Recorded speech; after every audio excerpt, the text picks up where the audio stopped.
Tranquilo, sem problema. João, boa noite. Primeiro de tudo, agradecer-te a tua disponibilidade para estares aqui à conversa comigo. Eu sei que não é fácil agora neste tempo de Covid, da pandemia e de treinos e de pré-época, mas agradeço bastante por isso. Como já te tinha dito, é um privilégio poder estar à conversa contigo, que és uma referência para mim na área da performance esportiva. Tive o prazer também de te conhecer pessoalmente há uns tempos e aqueles 10 minutos de conversa valeram bastante para mim. Vou-te só pedir que te apresentes para quem não está a ouvir um pouco da tua formação, quem és, a tua experiência. Ok, olha, antes de mais, boa noite a todos os que nos estão a ouvir e boa noite a ti, João. Olha, agradeço-te imenso o teu convite e dar-te também os parabéns pelo teu podcast e pelas entrevistas que tens vindo a conduzir, salvo erro, desde o início da quarentena, se calhar até um pouco mais anterior a isso. Portanto, o meu nome é João Gavazzi, eu acabei por me licenciar em Ciências do Desporto. Após isso, especializei-me e procuro ainda especializar-me na área da performance e do strength and conditioning. Atualmente trabalho como fisiologista no União Desportiva Vila Franquense, que está a disputar a segunda liga, a Liga Pro, nos séniores, e também desenvolvo algum trabalho como personal trainer a nível individual, com alguns atletas, portanto, em contexto privado. E é com isto que eu me tenho vindo a debruçar nos últimos tempos. Já andei a trabalhar noutros contextos e noutros formatos, até noutros projetos, e agora neste momento estou apenas com estes dois projetos. Ok, vamos começar com um destes dois projetos, que é o treino, qual é o papel de um fisiologista, preparador físico num clube de futebol. Que isto muitas vezes, às vezes ainda é um estigma, o papel se calhar o papel do treino de força e tudo mais no contexto de equipa de futebol. Fala-nos um pouco do teu contexto e qual o papel do fisiologista, preparador físico no teu contexto de uma equipa de futebol. Assim, tendo em conta o meu contexto, o fisiologista é aquela pessoa que faz a ponte entre aquilo que é o departamento médico, ou seja, o departamento de fisioterapia, e a equipa técnica e o trabalho que desenvolve, propriamente dito. No meu caso, eu faço toda a parte de monitorização de cargas de treino, faço também a monitorização da fadiga e do wellness dos jogadores e da equipa. Procuro com isso dar informação relevante à equipa técnica para que possam adequar da melhor maneira o estímulo do treino e adequar também os tempos de recuperação associados. Faço também, como eu falei, da ponte entre o departamento médico e a equipa técnica, portanto, a integração dos jogadores e o return to play dos jogadores que se encontram lesionados. E é assim, de maneira muito básica e geral, os dois, vamos chamar, os dois papéis principais que eu tenho enquanto fisiologista. Eu acho que o fisiologista é um papel que se tem vindo a assumir cada vez mais nos clubes, neste caso no futebol, nos clubes portugueses. Atualmente, diria que já há uma grande parte de clubes da segunda liga que possuem fisiologistas a trabalhar nessas equipas. Tenho também conhecimento de alguns clubes até de escalão inferior do Campeonato de Portugal que já o fazem, e portanto eu acho que, tendo em conta que a nossa cultura não é uma cultura muito virada para este tipo de trabalho ou para o papel ou para a importância que possa ter um profissional destes integrado numa estrutura, eu acho que tem vindo a evoluir e espero que assim o continue e que se consigam integrar cada vez mais profissionais que venham a acrescentar valor aos clubes e que consigam aumentar o rendimento dos atletas, sempre numa vertente, lá está, integrada e multidisciplinar. Sim, até porque a importância mesmo do papel do preparador físico, fisiologista, em termos de monitorização das cargas, é de extrema importância, porque um dos maiores fatores de risco para a lesão é a monitorização das cargas, ou quando há carga excessiva, ou então quando há carga que não leva sequer a estímulo e não há adaptação. Portanto, acho que só por este papel já se vê a própria importância de ter alguém a fazer este trabalho. Sim, até porque se nós tivermos em conta, numa equipa técnica, nós temos, regra geral, média de 4 elementos na equipa técnica, com a figura do treinador principal, 2 adjuntos ou 3 e a figura do treinador do guarda-redes. E é o preparador físico, tendo em conta que é ele que trata do desenvolvimento das qualidades físicas, nem sempre vai ter o tempo todo para conseguir tanto planear, vamos chamar-lhe o treino físico a esse nível, e conseguir fazer paralelamente uma gestão ou uma monitorização da carga tão detalhada e tão extensível. Portanto, cada dia só tem 24 horas e nós não passamos todo a trabalhar. E ter alguém ou ter um profissional que se debruce sobre isso e que possa dar informação, lá está, dar informação relevante para que os outros profissionais a usem, acho que é uma mais-valia e eu noto que temos tido um bom trabalho nesse sentido. Sim, sim, eu acho que sim, pelo que tenho visto do teu trabalho, acho que sim, que têm feito uma. E como nós também estivemos a falar daqueles 10 minutos quando eu te conheci, tudo o que tu me falaste em termos de GPS e tudo mais que integraste, é tudo, ou seja, é tudo fatores que vão auxiliar o próprio treinador. Isto, no fundo, nós não estamos aqui nem para roubar trabalho a ninguém, nós estamos aqui para ajudar o trabalho do treinador a que ele faça um trabalho melhor e que preste um serviço melhor, porque é como tu dizes, o dia tem 24 horas e uma pessoa sozinha não, se lidar tudo, não lida de tudo tão bem. E então, se tiver alguém a quem delegar este tipo de trabalho, ainda por cima competente e com estudo nessa área, acho que a nossa área, a nossa profissão é uma mais-valia para um clube de futebol e para um staff técnico. Sim, sem dúvida, até podemos ver isto do outro lado, portanto, já que é uma ponte entre departamento médico e staff técnico.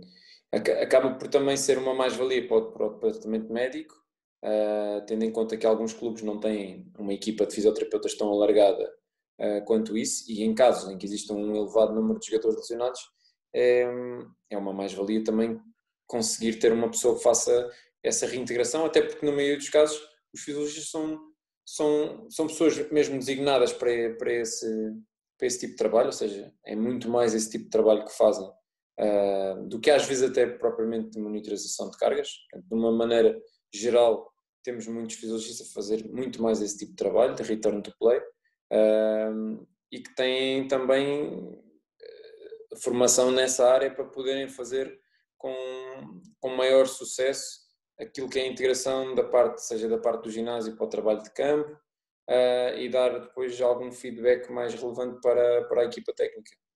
Sim, onde eu vejo também que o papel do fisiologista pode ser importante é também na fase de recuperar os próprios jogadores para eles estarem prontos para competir, porque muitas vezes com as cargas que ele tem, isto agora tirando à parte a monitorização das cargas, um dos nossos papéis também é prepará-los para não é só fazer o trabalho de força, mas também prepará-los para que eles estejam prontos para competir, para que o treinador os queira chamar e eles estejam aptos a exercer as suas funções.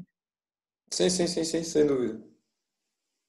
Eu também já tive a conversa com o João Lapa, que ele está no Wolverhampton, e também há pouco tempo com o Túlio. E o Túlio próprio diz que ele, o único trabalho que realiza com o Fred do Manchester United é mesmo só em termos de recuperar o jogador para que ele esteja pronto para jogar. E o João disse também e eles então têm um campeonato e jogos que jogam 3 em 3 dias, nem passam por optimizar o jogador, mas sim recuperá-lo ao ponto que ele esteja pronto para jogar outra vez.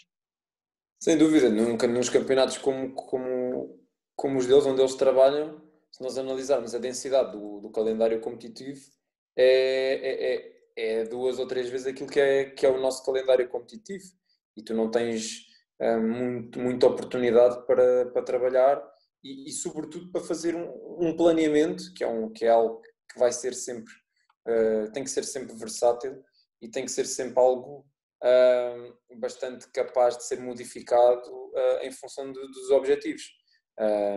E isso que acabaste de dizer da recuperação, já se tem assumido também como a figura do papel do recuperador físico. Já não temos só o preparador físico, o fisiologista, já temos o recuperador físico, e eu acho que esse também é um ponto extremamente importante, sobretudo nesse tipo de campeonatos ou competições. Certíssimo, é isso mesmo.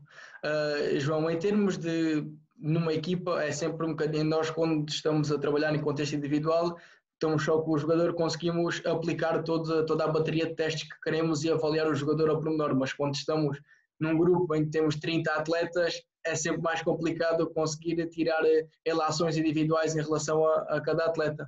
Como é que tu fazes essa gestão e que tipo de bateria de testes é que tu aplicas mais ou menos em termos de força, condicionamento e tudo o que precisas de saber para planear, neste caso, as semanas que seguem? É uma boa pergunta. Normalmente é assim, em termos de avaliação, eu em primeiro lugar procuro perceber o que é que a equipa técnica que vem, ou neste caso, por exemplo, tendo uma equipa técnica nova, aquilo que eles pretendem avaliar, porque as equipas técnicas podem já ter as suas baterias de avaliações bem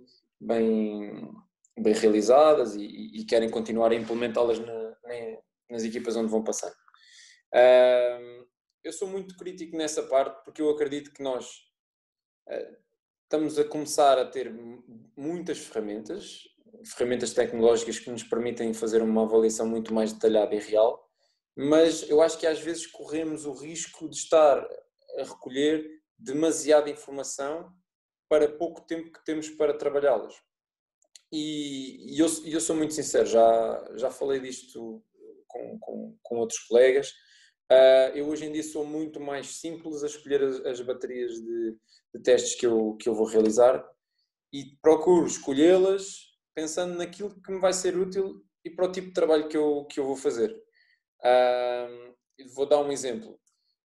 Eu, por exemplo, não uso nenhuma bateria de testes que inclua VBT, portanto Velocity Based Training, porque é um tipo de trabalho com o qual nós não temos muita oportunidade durante o ano e para a qual eu não creio que a amostra de jogadores e os jogadores que temos tenham essa necessidade de ser avaliado nesse parâmetro nesta fase, até porque muitos deles têm muito pouca experiência com o treino de força.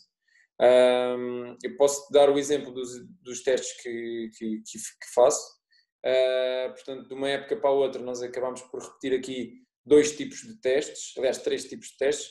Portanto, testes mais relacionados com a amplitude do movimento da extremidade inferior, testes relacionados com a força dos adutores e dos abdutores com o uso de um sensor de força, e os testes relacionados com os saltos, e neste caso com os saltos realizamos apenas o squat jump e o counter movement jump, que já nos dá alguma informação e já temos alguns dados para poder ter valores de base quando temos atletas em casos de lesão, em return to plate, já temos ali alguns valores de base a procurar atingir.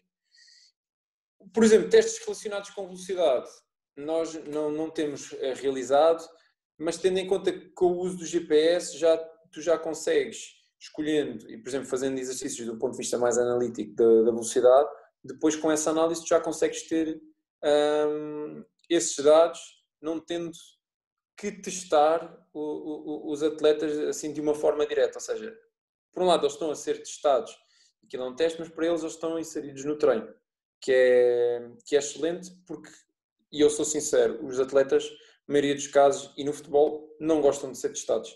Não gostam de realizar testes de pré-época, nem de qualquer tipo de teste que se vá fazer. E acho que nós também temos que filtrar um pouco aquilo que queremos ver em termos de informação e aquilo que pode vir a ser repetido no futuro. Porque eu ter 10 ou 8 ou 10 testes realizados, mas depois não os vou conseguir repetir, ou não sei para que é que aquilo me vai servir, só porque a literatura me diz que realmente tem alguma correlação com o desenvolvimento de algumas qualidades físicas.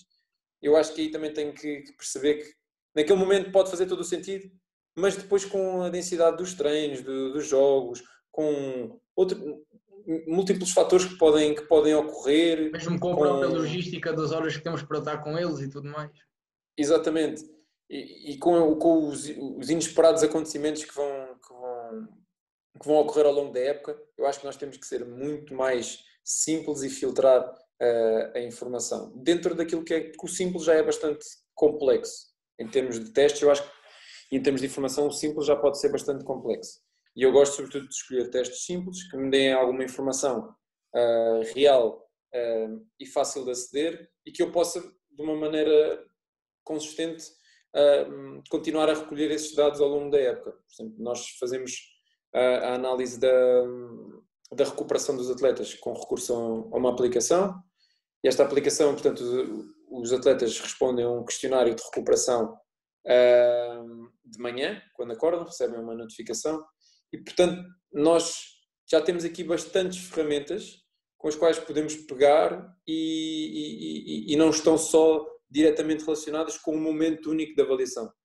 Que é algo que eu às vezes assisto, é clubes ou pessoas que fazem realmente uma bateria de avaliação mais extensa, mas que num único momento. E isso pode-nos dizer muito pouco ou pode-nos dar uma ideia daquilo que a pessoa é ou daquilo que o jogador consegue fazer naquele momento. E se calhar passado 2 semanas podemos ter aqui um resultado completamente diferente. E eu acho que é preciso ter algum cuidado quando fazemos esse tipo de análises. Sim, e o que tu me disseste faz-me todo o sentido, que eu estou agora a realizar uma formação da Altis, e eles têm um módulo só sobre isto, e em que eles próprios dizem que só vale a pena realizarmos testes se isto nos for útil para a nossa prática. Se não estarmos só a recolher dados, só por o teste, como tu dizes, que há uma literatura que faz correlação com o próprio desporto e com algumas qualidades físicas, se isso não nos for útil para a nossa prática e para o tempo e para o trabalho que vamos realizar com o nosso atleta, são só números que nos vão estar a atrapalhar. E realmente se tu pensares num contexto privado, e eu também trabalho num contexto privado, é fácil de tu conseguires fazer esses testes de uma maneira mais detalhada, consegues fazer se calhar mais testes, mas também podes ter menos acesso a essas ferramentas que permitem fazer esses testes. Mas numa equipa tens que pensar que tens 25 a 30 jogadores, tens que pensar que vais ter que conseguir fazer a 25 a 30 jogadores aquele mesmo teste e conseguir fazer uma análise e ter uma visão geral e tentar assinalar aqueles casos que são headline para esse tipo de testes que estás a realizar. E outra coisa bastante importante é, se fazendo esses testes, é a forma como apresentas essa informação para, por exemplo, a equipa técnica. Porque às vezes podem não ser ainda tão bem compreendidos e a forma como analisamos é complexa, mas temos que tentar depois traduzir estes dados numa linguagem simples e que permita ao treinador e à equipa técnica compreender a importância daquele tipo de avaliações. Sim, isso é muito importante, porque o treinador é a personagem principal da história toda.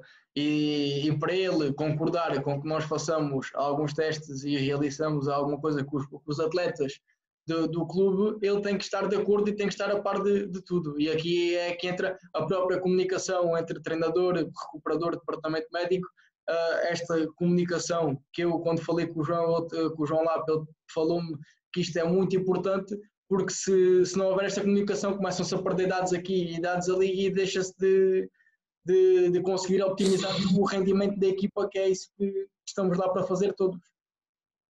Exatamente, eu acho que eu já falei disto até com o Tomás, que também já entrevistaste.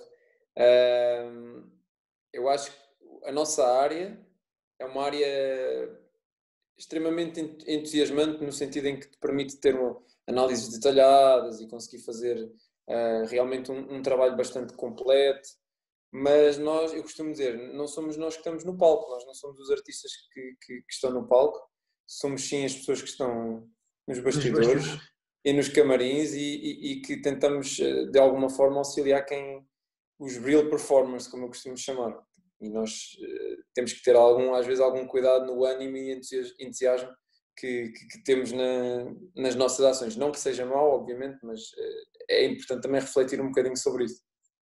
Claro, porque lá está, as verdadeiras personagens é o próprio treinador e os próprios jogadores, que nós somos apenas um meio para eles atingirem um fim e aliás, o nosso sucesso vem do sucesso deles. Se eles não tiverem sucesso, o nosso trabalho não está, alguma coisa está a falhar. Até podemos pensar que estamos a realizar tudo perfeito e de forma organizada como nós, mas se a equipa não rende e se a equipa não joga, alguma coisa está a falhar. Exatamente, é verdade. João, passando agora, tenho aqui, já debatemos tudo o que eu tinha para debater contigo em relação ao contexto de equipa, porque muitas vezes a maior dificuldade é mesmo nesta parte de realizar testes para conseguir perceber o que é que os jogadores necessitam, e mesmo a parte de monitorizar as cargas, muitas vezes é difícil porque não se tem alguma tecnologia que nos permita realizar esse momento, que torna um bocadinho difícil. Nós, quando temos, ou seja, um GPS ou algo assim, conseguimos ter um acesso muito mais vasto às ações que eles realizam e programar tanto o microciclo como a própria recuperação dos jogadores, certo? Sim, o GPS a grande vantagem é tu conseguires perceber realmente qual foi aquela carga externa daquela unidade de treino ou daquela semana e consegues ter a noção daquilo que é o acumular de carga ao longo da semana e realmente inferir se está de acordo com aquilo que se passa no jogo ou não. E permite depois verificar que jogadores é que estão realmente a cumprir esses requisitos e quais os que nós precisamos de, entre aspas, suplementar o treino com algum trabalho extra no desenvolvimento de certo tipo de qualidades, vou-lhe chamar qualidades, ou que permitam aumentar algumas métricas que nós avaliamos com o GPS. Até porque depois isto pode parecer assim demasiado simples. Nós depois também, obviamente estamos a olhar só para a parte quantitativa, mas temos que depois também pensar nos requisitos táticos e naquilo que a equipa técnica pretende para a equipa, para aqueles setores e para aquela posição. E entender que se calhar há determinados jogadores que conseguem e estão a cumprir aqueles requisitos e outros que precisam de mais trabalho. E isso é muito importante nós também termos em conta e não olhar apenas para a quantidade. Nós podemos olhar para dois jogadores da mesma posição, podemos olhar e verificar que realmente teve um jogo bastante mais intenso, olhar para algumas métricas e perceber que estão mais elevadas que o outro, mas depois do ponto de vista da qualidade e dos aspectos técnico-táticos, podemos tentar perceber que se calhar não cumpriu tanto aquilo que era o proposto.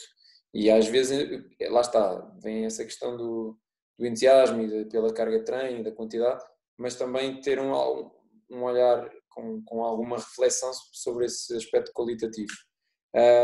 E eu procuro fazer isso no clube e estar dentro daquilo que são também os aspectos técnico-táticos e desse processo da equipa técnica. Acho que quando falamos em fazer a ponte, é também perceber o outro lado e não apenas andarmos nós a tentar fazer chegar a nossa informação, mas é tentar perceber o outro lado, a filosofia, perceber as ideias de jogo, e esse é um aspecto que eu tenho vindo a valorizar cada vez mais para também poder valorizar a minha participação e neste caso a importância do meu trabalho. Claro, porque no fundo até muitas vezes podemos estar a desenvolver algo que o treinador não ache que seja uma referência para aquela posição em questão, e depois a questão das posições, porque um defesa central tem ações diferentes com um defesa lateral, um médio tem ações diferentes que um avançado, e depois entra aqui também o próprio, como tu falaste, o próprio modelo de jogo, o próprio estilo de jogo do próprio treinador. E acho que é muito importante isso que falaste, nós termos em atenção, porque eles jogam no campo, eles não vão fazer sprints, nem vão saltar para ver quem salta mais alto. eles têm é que cumprir as funções deles no campo com aquilo que o treinador lhes pede. A nossa função é, com essa informação toda, conseguirmos dar-lhes o melhor do nosso trabalho para que eles consigam realizar essas ações na sua melhor forma. Sim. E agora pegaste aí fizeste-me lembrar agora de uma questão, quando pegaste aí na parte do... Não vão propriamente realizar sprints ou assim. E eu acho que isto é giro porque o GPS, embora tu, olhando para o treino, não olhas, por exemplo, e vês velocidade do ponto de vista analítico, vamos chamar, não vês um cone aos 0 metros e um cone aos 30 metros e não vês aquele exercício, mas depois, por exemplo, num exercício, seja ele numa posse de bola, seja ele num jogo um bocadinho campo mais aberto, tu se calhar vais confirmar que existiram realmente métricas de velocidade para determinados jogadores. E isso é muito importante nós termos isso em conta.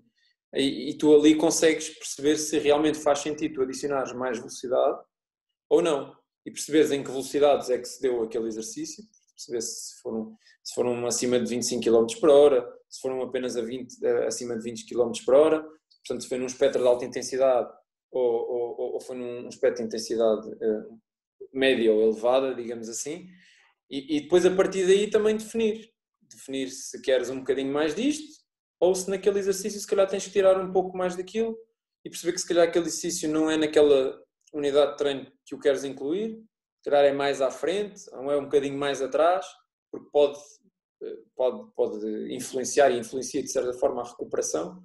Portanto é uma análise sempre feita com referência ao dia do jogo, como tradicionalmente o sempre foi, e perceber onde é que vamos encaixar este tipo de exercício e que métricas e que intervalos destas métricas é que nós queremos para cada um dos dias. Esse é um desafio e lá está, como eu disse há bocado, é um desafio que nós enquanto fisiologistas ou strength and conditioning coaches temos que passar por ele e tentar perceber o que são a filosofia e as ideias do treinador e da sua equipa técnica. Isso é um aspecto muito importante para garantir que não existe aqui nenhum confronto de ideias. Portanto, esse é um dos aspectos para mim fundamentais, para tu também conseguir estabelecer uma boa comunicação.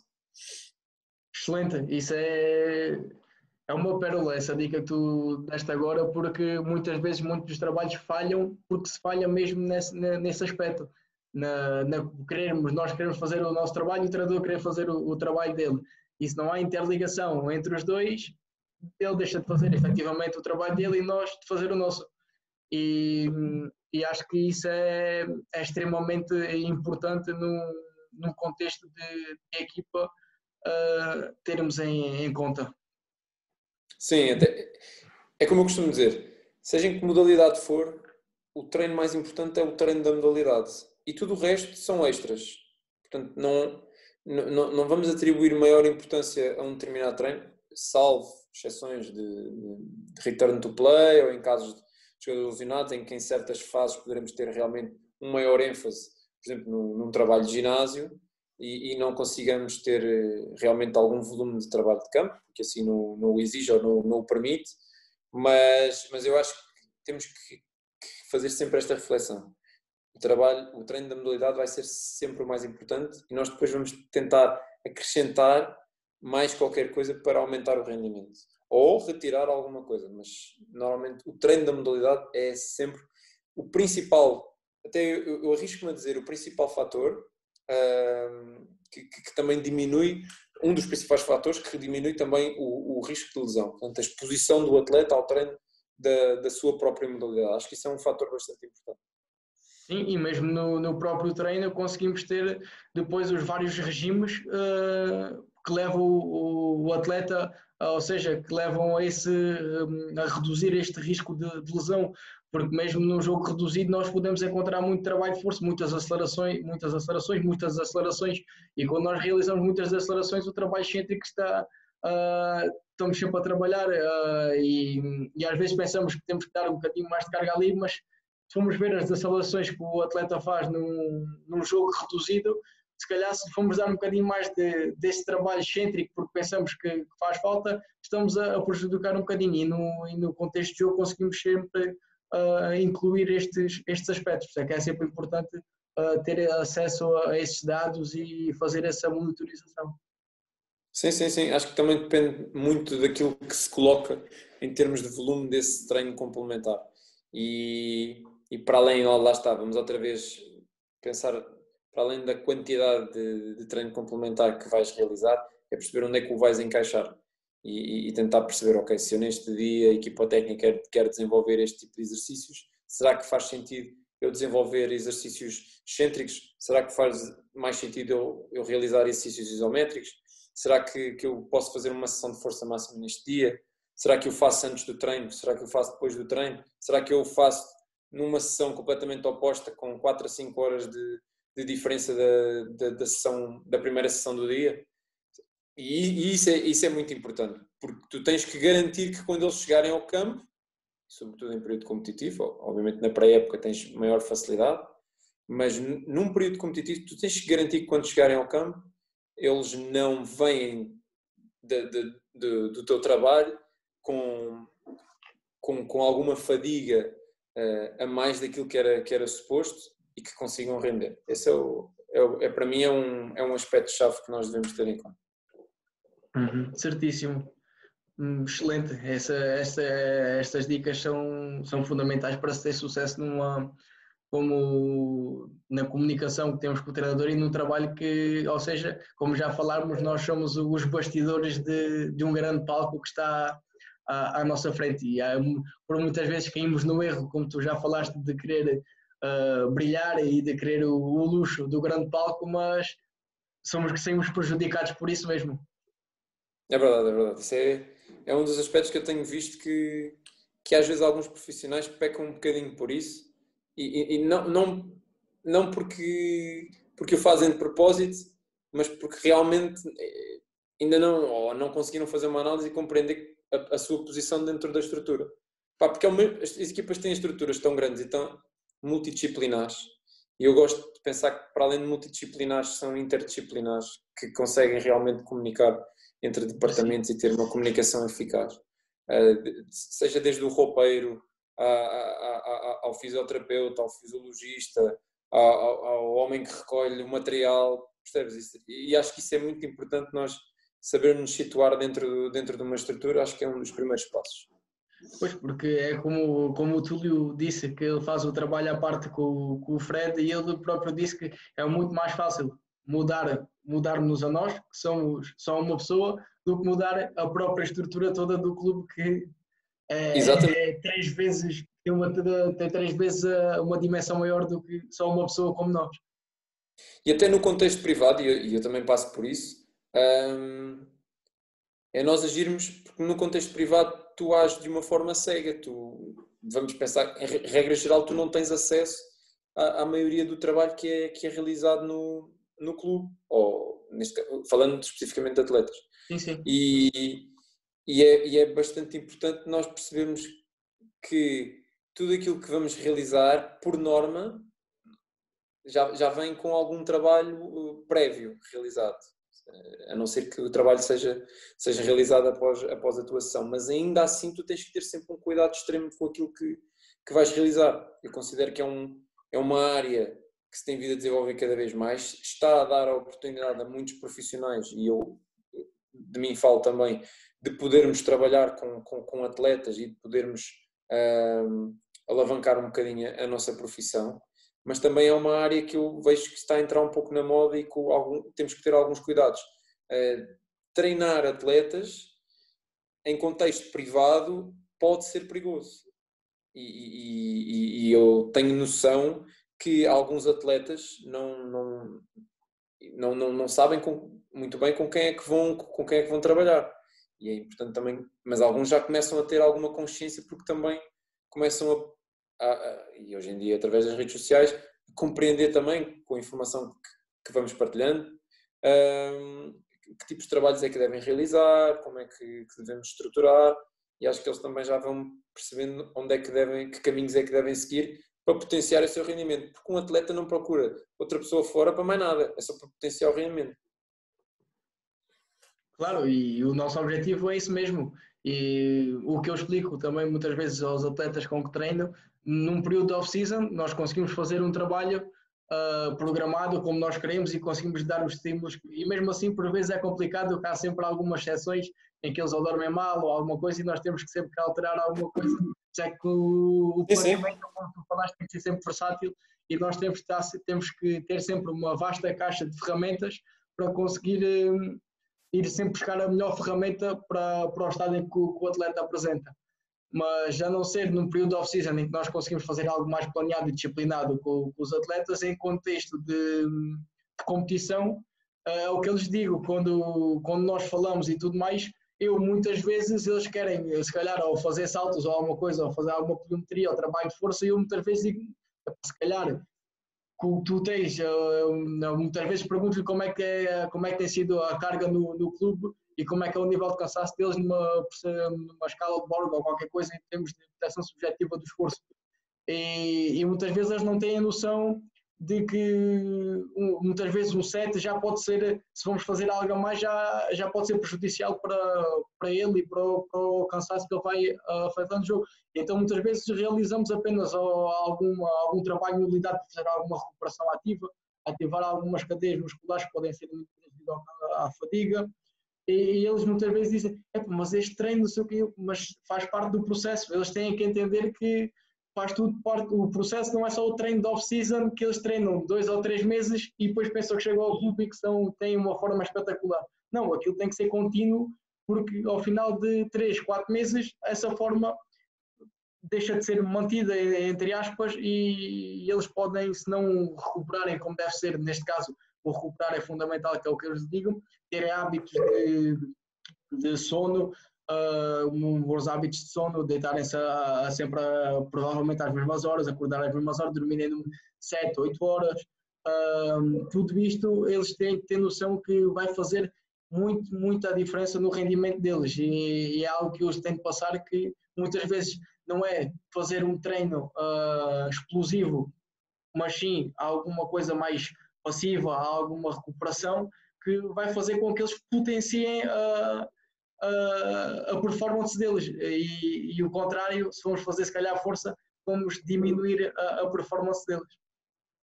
É verdade, e sabes que eu costumo dizer que nós, enquanto profissionais a trabalhar em contexto privado, somos melhores quando soubermos dar treino e quando soubermos não dar treino. E acho que isso é extremamente importante. Vai chocar com aquilo que é também o nosso negócio, não sejamos hipócritas, porque nós todos temos a trabalhar em contexto privado, temos o nosso negócio. Mas quando se fala em rendimento desportivo e até relacionado com a saúde do atleta, temos também uma grande cota à parte e uma responsabilidade nisso. E o atleta, quando vai ter contigo, tem que sentir que o teu interesse e o teu papel no processo dele é realmente genuíno e que se preocupa com aquilo que o atleta pretende. Eu gosto muito, em contexto privado, de falar com eles sobre os objetivos e falar com eles sobre aquilo que estão a ser as dificuldades deles, por exemplo, com atletas que não estão a jogar, e explicar-lhes aquilo que pode ser a nossa intervenção. Ou até com atletas que jogam sempre, explicar aquilo que podemos fazer. E eu confesso-te que já tive alturas em que preferi, num ou outro momento, não trabalhar com eles, explicar-lhes que não era o indicado eles virem trabalhar, mesmo que num momento inicial eles pensassem logo, ok, eu tenho que ir trabalhar.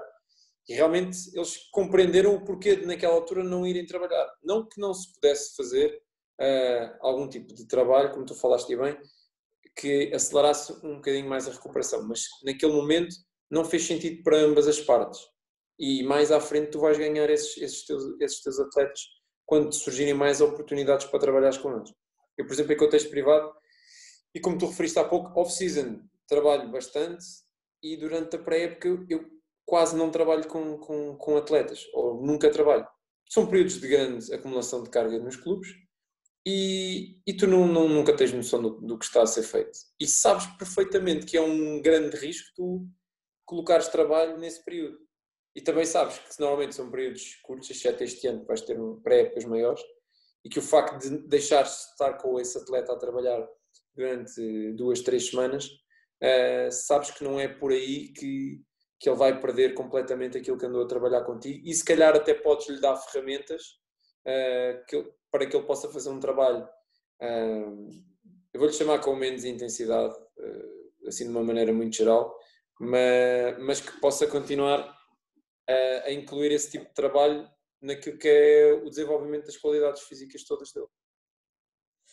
E é isso que falaste, é extremamente importante. É muitas vezes não ter o nosso trabalho e a nossa vontade de querer trabalhar e, no fundo, ganhar dinheiro em relação à saúde dos próprios atletas. Porque é isso que tu falaste, temos que saber quando trabalhar e quando não trabalhar. Isso é fundamental. Exatamente. E, João, fazendo agora a ponte para o outro tema que eu tinha falado contigo também, que gostava de debater contigo, é o tópico da agilidade. E eu via uma conferência tua sobre o treino da agilidade e tu publicas também bastante sobre isso e sei que pesquisas bastante sobre esse tema. Fala-me, define-me, não uma definição geral, mas define-me um pouco o que é propriamente a agilidade. Olha, é engraçado que eu só, e vou chamar mesmo assim, só achei piada estudar acerca da agilidade, acerca de um ano e meio, porque comecei de um momento para o outro, assim do nada, a investigar um bocadinho mais sobre o termo e comecei a entender que a agilidade é um termo, um conceito que tem vindo a sofrer uma grande transformação. E se olharmos para a literatura, há ali uma zona onde há vários autores com diferentes conceitos e designações daquilo que é a agilidade.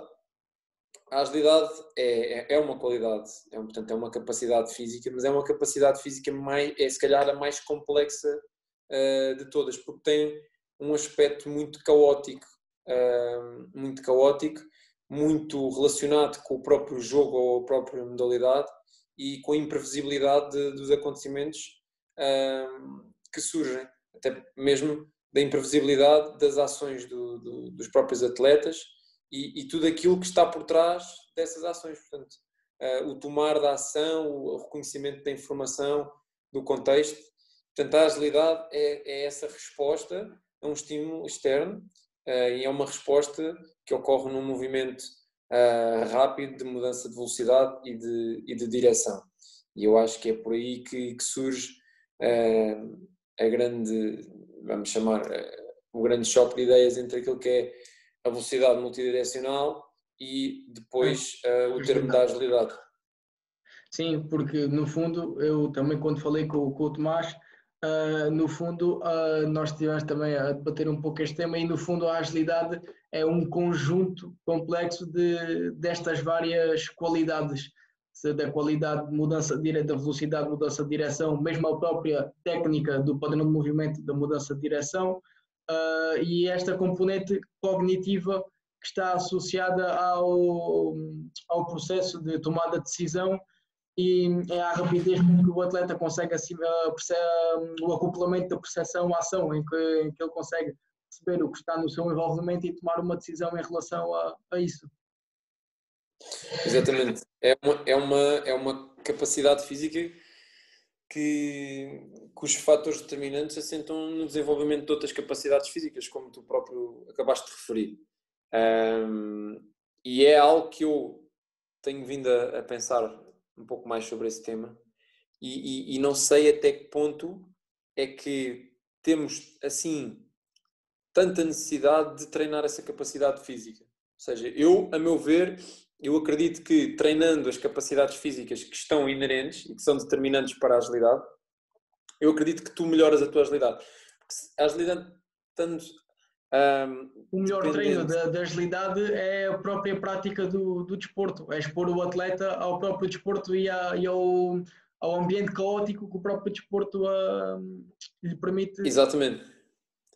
Eu, por exemplo, no clube onde trabalho, o treino de agilidade dos meus atletas, por exemplo, já reside no treino que eles realizam, seja através de jogos reduzidos, seja através de exercícios de finalização, seja através de exercícios de 1 contra 1, o que quer que seja.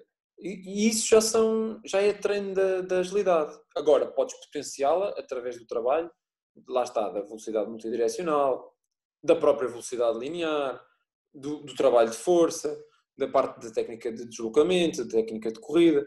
Portanto, esses aspectos eu acho que tu deves procurar trabalhar e a agilidade, caímos se calhar às vezes num erro, não é num erro, porque pode não ser um erro e pode fazer todo o sentido em alguns contextos, mas eu não sou muito fã e não vejo grande vantagem em nós termos muitas, vou-lhe chamar de drills, em contexto caótico, mas com pouco objetivo em termos daquilo que é o treino da modalidade.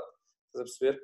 Acho que hoje em dia até já surgem algumas ferramentas como as luzes, que eu acho que podem ser importantes em determinadas etapas, podem ter alguma vantagem, até por exemplo em etapas de return to play. Acho que podem ter alguma vantagem.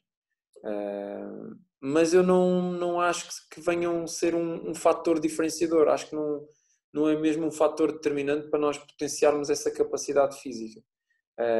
Acho até que, por exemplo, uma questão que é o entendimento tático, por exemplo, de um jogador, vamos pensar lá na minha equipe, um jogador que aumente o seu entendimento tático daquilo que o treinador pretende, pode também ver um crescimento e um potencial maior naquilo que é a sua agilidade, porque ele vai ter uma maior capacidade de antecipar ações e de ter um melhor posicionamento, e acho que, por exemplo, esse é um aspecto que faz bastante diferença.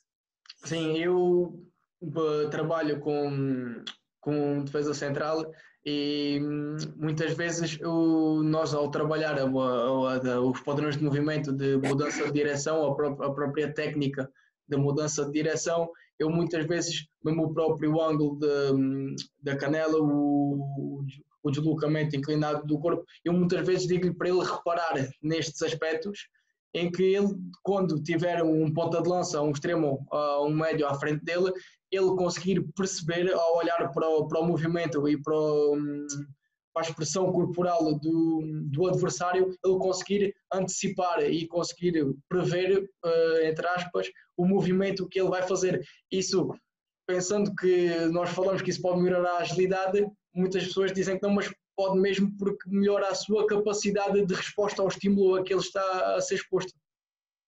Sim, isso é também ter, lá está, essa capacidade de antecipar e de estar mais preparado para tipos de acontecimentos, porque, embora num contexto caótico, vão existir sempre padrões de movimentos utilizados, seja da equipa adversária ou da tua equipa. E acho que essa capacidade de antecipar dá-te também uma maior vantagem e uma maior liberdade em termos de movimentos produzidos. E lá está. Trabalhar demasiados drills em contexto reativo, mas com pouca influência ou pouca relevância para aquilo que é a prática da modalidade, não me faz muito sentido. Outra pessoa pode dizer o contrário, e eu respeito, cada um terá a sua opinião e a sua visão do treino, mas eu não o uso assim tanto, e claro que uso sempre, procuro também partir de um espectro controlado para um espectro caótico, mas não abusar deste espectro caótico e sobretudo, procurar que este espectro caótico vá no sentido de alguns movimentos utilizados no contexto controlado, e que não seja apenas só por reagir rapidamente a diversos estímulos. E hoje em dia, mesmo relacionado, por exemplo, com os testes e com a questão dos testes de agilidade, que é um assunto bastante complexo. Pois era isso que eu te ia perguntar agora a seguir, quando for mais à frente da nossa conversa, era como é que nós conseguimos avaliar a agilidade. Eu, agora há pouco tempo, há 2 dias, fiz um curso da Science for Sport que eles lançaram sobre agilidade, e eles lançaram lá 3 ou 4 testes em que podíamos avaliar a agilidade. Contudo, aquilo a mim pareceu é um bocado complicado, porque é preciso muita logística e muitas vezes é muito complicado fazer aquilo na nossa prática, porque além da logística é preciso muito material, muita tecnologia, sendo assim, porque basta um segundo, o estímulo ser apresentado um segundo um bocadinho mais tarde ou mais cedo, vai logo mudar completamente os resultados em relação ao grupo e aos padrões de resultados que temos. Sim, sem dúvida. Eu até quase que adivinho qual era o estudo com o teste que tu viste no curso. E eu percebo e concordo plenamente. A questão da logística desses tipos de testes é grande. Já apresentam alguma correlação, mas também não lá está, são estudos e que estão a procurar confirmar que podem ser usados esses testes. Mas depois também se põe uma questão que é alguns estímulos realizados nesses testes, embora sejam reativos e possam ser estímulos imprevisíveis, muitas não replicam aquilo que são estímulos reais da modalidade. Eu acender luzes não tem nada a ver com uma bola ou com o movimento de um adversário. Não tem mesmo nada a ver. Se eu acender de repente luz vermelha, luz verde, claro que eu vou ter que reagir perante esse estímulo, mas será que tem alguma relevância? E isso também é um aspecto que nós devemos ter em conta, até porque vamos bater ao início da nossa conversa, que é realizar avaliações ou testes por realizar ou para garantir que conseguimos. Nós não temos que testar todas as capacidades físicas, não é uma obrigatoriedade, nós temos que realmente testar tudo. Se conseguirmos, melhor, mas se não for possível, não temos que forçar testes e procurar fazer testes só porque assim foram comprovados.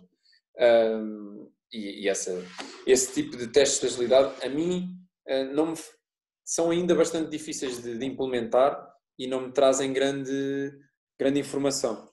Portanto, nesta fase ainda não me trazem grande informação e eu raramente não, acho que nunca usei mesmo. Acho que os testes de velocidade multidirecional fazem sentido. Isso eu acho que faz sentido. Embora também seja um tipo de teste que tu podes ter vários tipos de testes para essa velocidade multidirecional, e acho que também o padrão de teste pode ser difícil, ou seja, se vais fazer um teste em zigue-zague, vais fazer um teste em T, deves tentar procurar agregar esse teste a movimentos específicos da modalidade. Acho que isso faz muito sentido. Portanto, se calhar não vais fazer o mesmo teste no futebol como vais fazer para o voleibol, porque os movimentos específicos da modalidade são mesmo muito, lá está, são individuais e não faz sentido nós termos a mesma abordagem. Mas para a agilidade é um assunto muito complexo e acho que não, neste momento ainda não vejo grande sentido em se testar a agilidade, embora eu tenha visto o estudo e realmente faz sentido algumas coisas. Até num estudo que eu vi, falavam sobre a capacidade de mesmo, por exemplo, se tu tiveres um sistema de luzes, tens luzes, sei lá, vou dar agora um palpite, um azul, vermelho e verde. Mas o atleta, se tiver que repetir, ele já sabe que vai azul, vermelho ou verde. Portanto, até que ponto é que isso também é uma antecipação ou um desconhecimento total daquilo que poderá vir a acontecer? Na primeira instância, sim. Se calhar o atleta até vai ser instruído. Olha, tu tens que reagir à luz azul. Pronto, e o gajo quando vir azul, realmente. Agora, quando repetir outra vez, ele já sabe que só vão aparecer aquelas três. Isso também... E onde já está a luz, e para onde é que ele tem que ir. Exatamente, e isso também... E lá está, e estamos a falar aqui de estímulos que realmente são com uma tecnologia já avançada, porque também estímulos humanos têm sempre algum erro associado. Ou é sempre, mesmo que seja feito sempre com o mesmo examinador, tem um erro já considerável, e se for com examinadores diferentes, então aí nem se fala sobre isso. Sim, esse estudo, esse teste que eu vi que tu também já vi que sabes qual é que o estímulo tinha que ser apresentado 3 metros antes do atleta chegar a um determinado cone, e eu penso, se quem não tem este sistema de cores vai tentar fazer isto de forma humana, que ser um examinador a fazer isso, como é que ele sabe quando é que tem que... Ele tem ali o cone, mas... Entre nós virmos o atleta chegar e levantarmos um braço, já vai um tempo. O atleta ver e reagir já é completamente diferente. É verdade. Quem é que tem um sistema de células que permita medir a velocidade nisso? Nem toda a gente tem isso. Olha, eu por exemplo, não tenho um sistema desses e E se calhar não preciso mesmo de o ter nesta fase. Portanto, vou com um cronómetro, vou fazer com um cronómetro e vou estar preocupado em pisar com o meu pé à frente ou dar o estímulo auditivo, ou quer que seja, um estímulo verbal, aliás, e enquanto toco no cronómetro, claro que isto depois, o que é que eu quero ver isso? Isto mas é um ponto de reflexão, e analisar isto faz-nos ser um bocadinho mais críticos sobre qualquer tipo de teste de avaliação ou baterias de testes que nós possamos querer realizar. Certíssimo. Sim, é exatamente isso que eu queria falar contigo, e fomos mesmo de encontro ao tema que eu queria abordar, e é isso mesmo. Em relação aos testes, eu tenho a mesma opinião. Realizo os testes de mudança de direção, nem que seja só para avaliar a própria técnica como tu também já mostraste uma publicação tua em slow motion, e conseguir avaliar o padrão de movimento do atleta. Mas em termos de prefiro, como tu dizes, treinar todas estas capacidades em volta da agilidade do que propriamente a própria agilidade, mesmo a própria percepção do jogador, como falei, em relação ao movimento, da expressão corporal dos adversários. Acho que é muito mais importante do que estarmos a pensar, se calhar, em exercícios caóticos que depois, se calhar, nem têm transferência para a própria prática desportiva. Sim, até falaste agora da velocidade multidirecional e de analisar as técnicas de deslocamento, e isso é algo que eu tenho vindo a gostar bastante de o fazer, até com o recurso ao slow motion, porque depois consegues mostrar ao atleta que realmente faz sentido analisar aqueles pontos, e é um desafio tu depois perceberes que feedback é que vais dar para que ele possa melhorar um ou outro aspecto. E é engraçado se tu puseres 2, 3 atletas a realizar o mesmo movimento, até em regime competitivo, vamos chamar, a competirem uns com os outros, e se tu puseres em slow motion, tu vais ver abordagens bastante diferentes, tendo em conta, se calhar, a aprendizagem motora que tiveram daquele movimento, ou até fatores que não são modificáveis, como a antropometria daqueles atletas, portanto, o comprimento dos seus segmentos, e que faz toda a diferença depois na técnica que vão realizar. Mas analisando isso, tu depois até consegues fazer uma ponte e conversando com o atleta, perceber, tu neste tipo de movimentos no jogo és forte ou não és? Se calhar tentar analisar alguns vídeos dele e perceber que realmente neste tipo de movimentos ele não é assim tão forte. E como é que agora podemos modificar isto? Porque aquilo lá está, aquilo depois vai ocorrer num contexto caótico. E nós podemos melhorá-lo num contexto controlado, mas também ter a noção que aquilo vai acontecer em contexto caótico.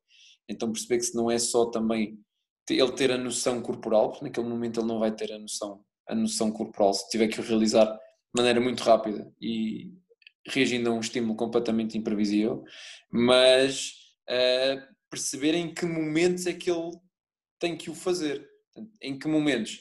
Será que quando, por exemplo, num lateral, no momento em que o médio ala recebe a bola, ou a maneira como o médio ala se vira, ou se ele tem muito espaço nas costas, ou como é que ele vai realizar este tipo de movimento? Eu acho que isto é muito interessante, e lá está, pegar em coisas simples num contexto muito complexo. Nós temos tanta coisa para trabalhar que não vale a pena inventar muito em coisas deste género, e no desenvolvimento das qualidades físicas. Acho que devemos ser simples, procurar fazer aquilo que realmente interessa e que está comprovado, e não abusar daquilo que pode vir a ser mais engraçado de fazer. Acho que isso também deve existir, ter sempre uma componente mais engraçada em alguns e diferente. Acho que pode ter algum interesse, mas o básico funciona sempre no desenvolvimento das qualidades físicas, e tem muito para onde se pegar, muito mesmo. Então, na velocidade multidirecional há aqui aspectos muito interessantes para se analisar. Pois lá está, é a chave que tu falaste agora, é o básico, bem feito e de forma consistente, é o que leva a chave para que um atleta e nós mesmos sejamos bem sucedidos.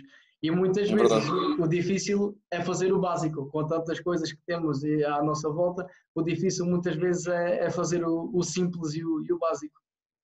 É verdade, nós sabemos filtrar a informação é bastante complexo.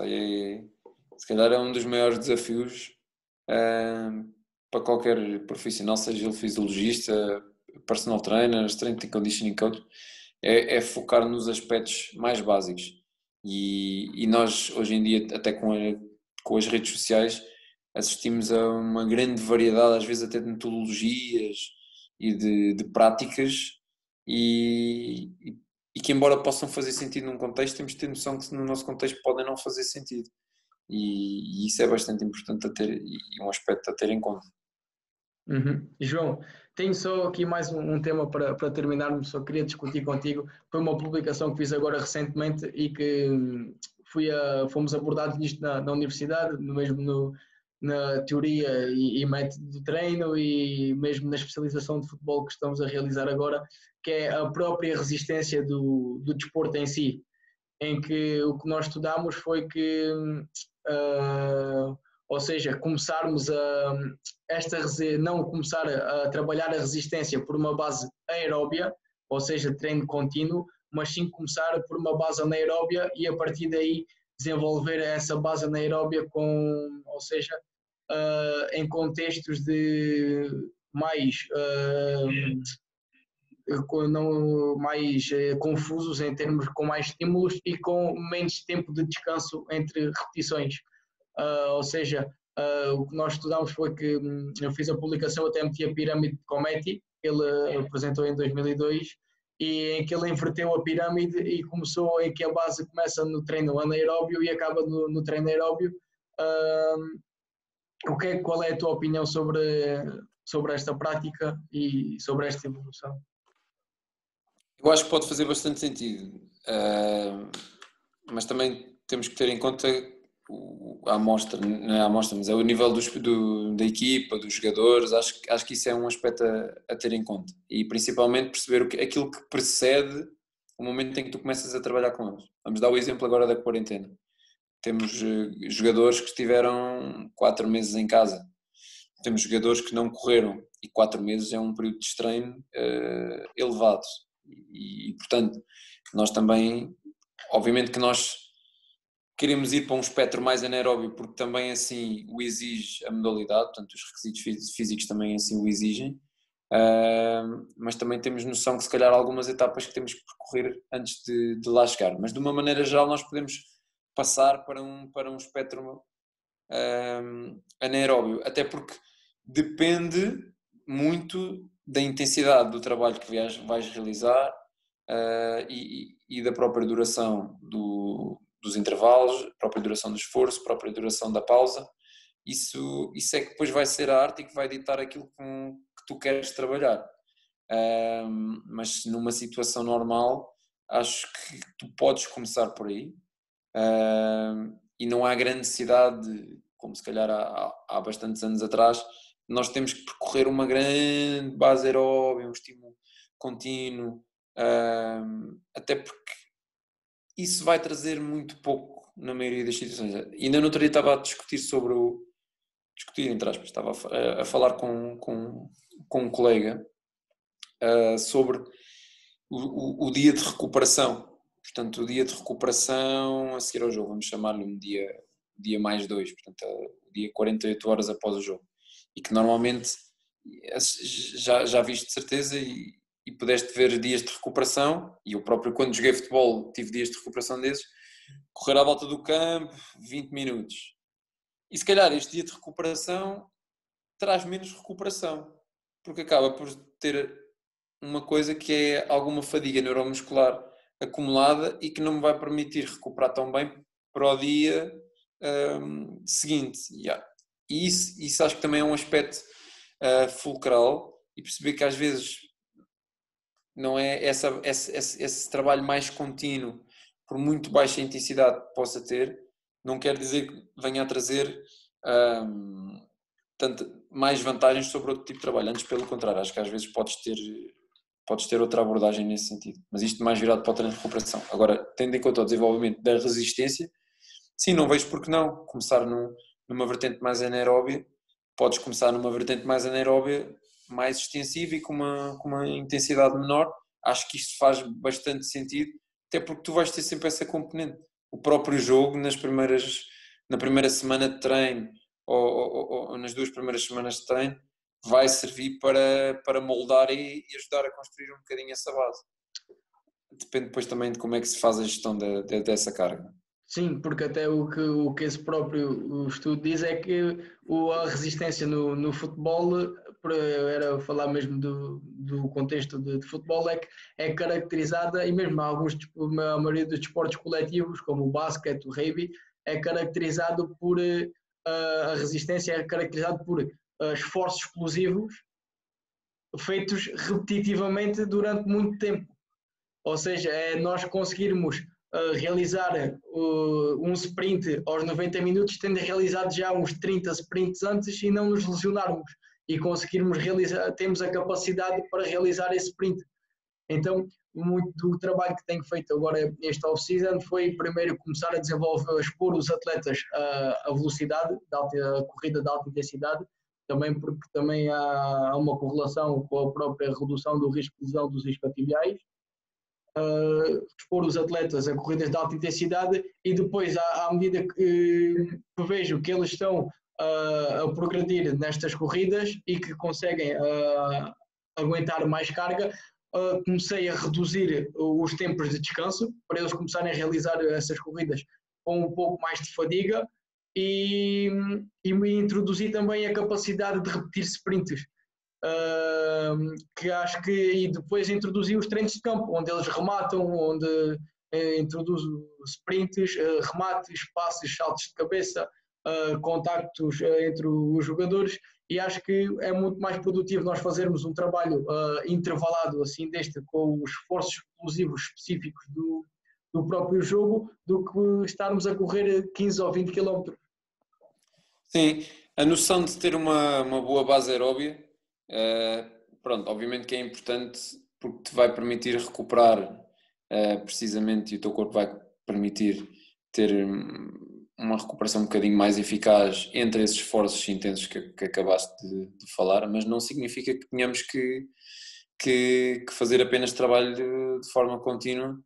E agora falaste num ponto que é, e fez-me lembrar, e falando mais na parte da pré-época, nós queremos começar a partir de um espectro de capacidade, ou seja, de aumentar a capacidade dos atletas, para um espectro de tolerância, que portanto, é passar deste para este, não é passar logo diretamente do 8 para 80, mas é percorrer aqui um espectro e ir ajustando esta capacidade de forma a que possa ir para uma zona mais de tolerância, onde a intensidade vai ser um pouco mais elevada e vai exigir mais. Depois perceber quando é que tens que realmente puxar pela capacidade ou pela tolerância.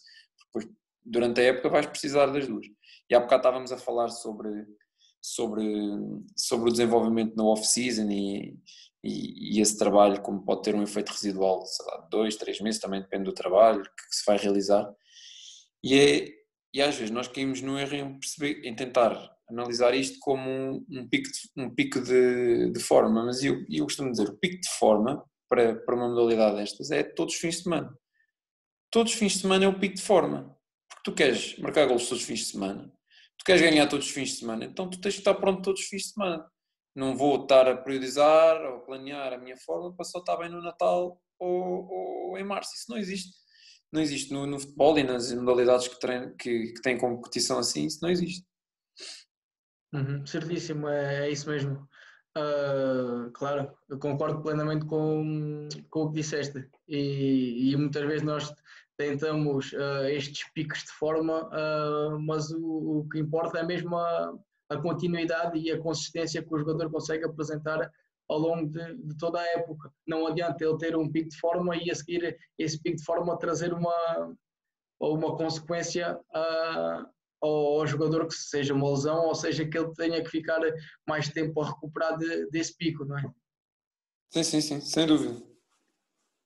João, já a nossa conversa já vai longa, foi uma grande conversa, foi uma grande oportunidade de aprendizagem para mim, como tinha dito.